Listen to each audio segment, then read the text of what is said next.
आप रोशनदान में हेलो। फंस चुके हो क्या बचपन में? रोशनदान मतलब?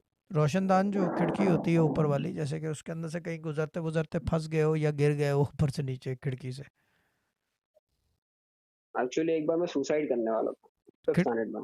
है ना, खिड़की से।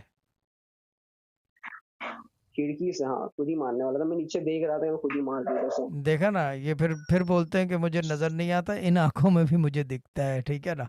आपका नाम रख देते हैं रोशनदान वाली सरकार, ठीक है ना। और ये कितनी उम्र थी जब किया था? It's been 8-9 years, isn't fifth it? Standard.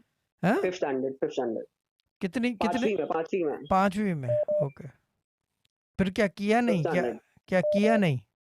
नहीं, मम्मी ने रोक दिया। ओ पकड़ ली, राइट। मम्मी ने पकड़ लिया, एक्चुअली अल्लाह ने बचा लिया।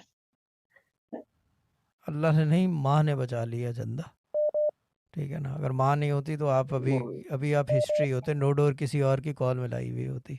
माँ ने बचा लिया, अल्लाह ने मेहरबानी की कि माँ को भेज दिया, बचाया माँ ने।